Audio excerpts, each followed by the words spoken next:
Welcome to this week's look at the state of the New York City real estate market. This is for the week of June 10th to June 16th. If you're an active buyer or seller in the New York City real estate market, you're definitely going to want to stick around for this full report because at the end, I'm going to give you my thoughts and recommendations to help ensure your success.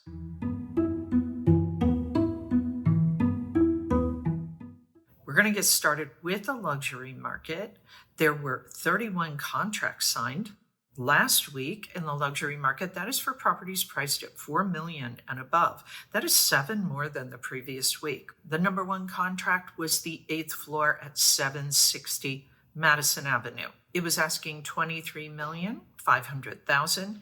It is a new condo in the Giorgio Armani residences. It has 4,530 square feet. It includes 5 bedrooms, 5.5 baths, has a 31-foot living room. The 31-foot living room, dining room, eating kitchen, and 2 bedrooms overlook Madison Avenue. This is the third time this year that a unit in 760 Madison Avenue has taken the top spot. It is a 10-unit, 12-story condo building. It was designed by Cook Fox and has only the penthouse left. It is asking $32,500,000 and it has 4,216 square feet. Amenities in this building include a doorman, fitness center, and residence lounge. The ground floor retail space will be occupied by Armani, and the designer does plan to live in the building, which is currently under construction. The number 2 contract was 14D at 211 Central Park West. It was asking just under $16 million. It was reduced from $22 million. It's been on and off the market since October 2021. It's cycled through 3 brokerage firms. This co-op has 4 bedrooms, 4.5 bathrooms. It features a spectacular 30-foot corner living room that faces east and south with gorgeous views of Central Park. The formal dining room also overlooks Central Park and 3 bedrooms, plus a library, face south over the Natural History Museum. The unit is in a building known as Beresford, and amenities include doorman, fitness center, and storage. Total weekly asking price sales volume, $229,324,000. Average asking price, $7,397,548. Median asking price, $5,995,000. Average discount from original ask to last asking price, 7%. Average days on the market, 485. That's it for the luxury market report.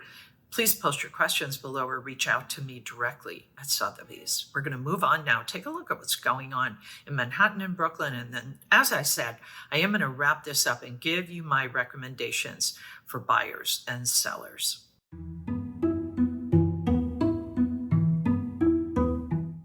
$328 properties came on the market last week in Manhattan. That is a change of a little more than 3%.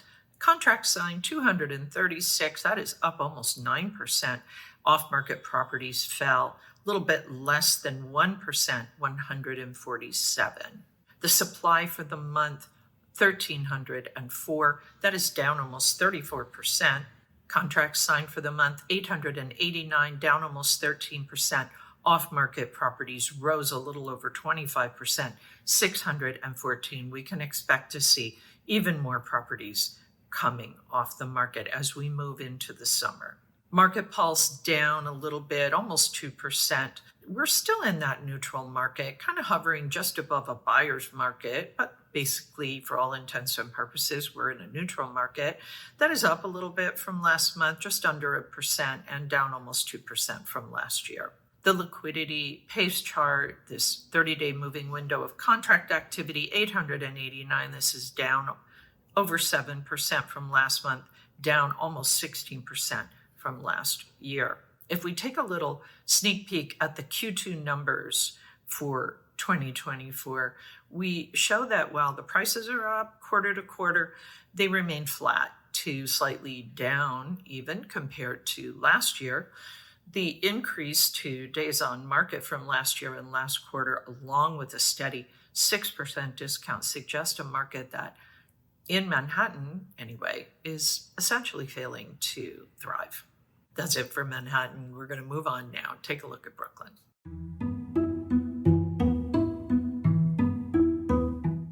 The numbers in Brooklyn in terms of inventory are not so dissimilar. 193 properties came on the market last week in Brooklyn. That is down almost 14%. Contracts signed down almost 18%. 121 contracts were signed last week.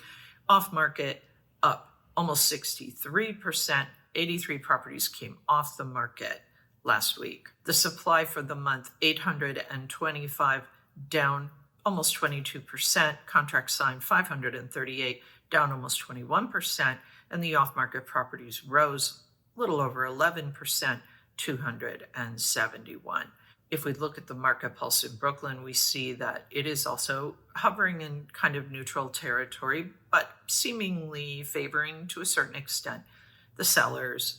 It's rising a little bit, about just under 1%, just up a smidge from last month, down also from last year, down a little over 2%. If we look at the liquidity pace chart, this 30-day moving window, we see it's fallen 538 contracts signed over the last 30 days, down 16%, and change from last month, down almost 20% from last year.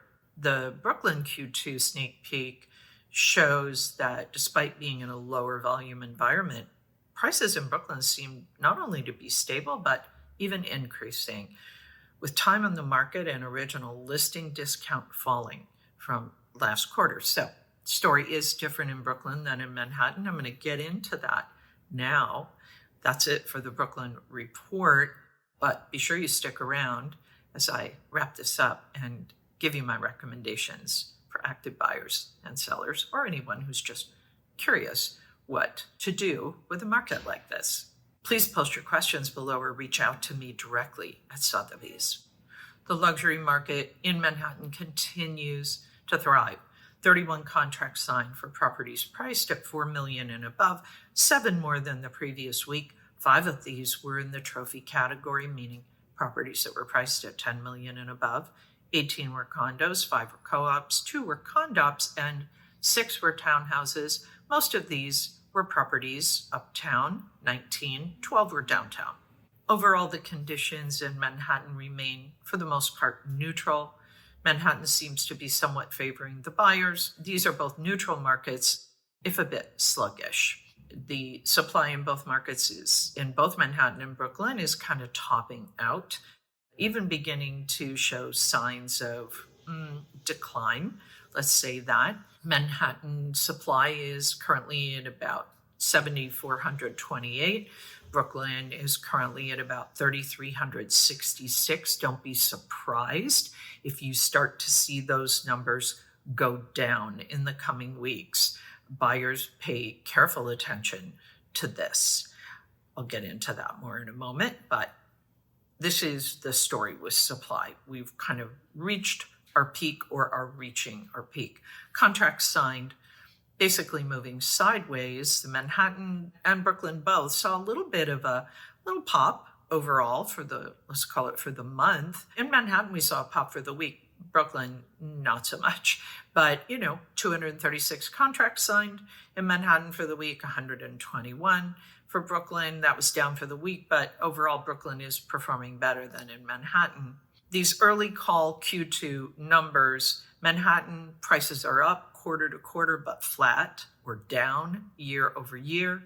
Days on the market are rising, with discounts holding steady. Overall, this suggests a market that is content to churn while it waits for a catalyst to move higher. Brooklyn, on the other hand, despite lower volume, we see prices are actually increasing, and time on the market and discounts are down quarter to quarter. So what does this all mean if you're a buyer or a seller in Manhattan? Well, what it means is prices are holding somewhat steady in Manhattan, perhaps down a bit. We see days on the market are rising a bit. Again, this is from Manhattan. So sellers, be advised. You need to be careful about your asking price and about your strategy. Whereas in Brooklyn, we see that prices are actually increasing in Brooklyn, and the days on market actually are declining. Discounts are declining. The contract activity is up a little bit for the week. However, mostly in both Brooklyn and Manhattan, it's kind of going sideways, so hard to tell what that all means or where it's going. And with the seasonal changes, we may see a bit of a slowdown, but for now, it's too soon to tell. One thing is fairly certain: we are likely reaching the top of our supply, and then the supply will begin to drop. In Manhattan, it could drop as, let's say, as much as 1,200 properties. That will be very meaningful to buyers. So if you see something that you like right now, don't assume that it's going to just be around in another month or so. Make your move on it. If you don't see something that you like right now, but let's say you get into the summer and there's still some properties available, very likely those sellers will be more negotiable, and you'll likely have more leverage with those properties that remain on the market over the summer. And you will likely also see that the off-market properties, those numbers will begin to rise. Okay, I think that is enough for this week's look at the state of the New York City real estate market. Any questions, as always, please reach out to me directly at Sotheby's or just post them below. As always, my thanks to Urban Digs and the Olshan Luxury Report. The work they do helps me to help you to make great decisions. I'll be back next week with the very latest news on what's happening in the New York City real estate market. In the meantime, take care.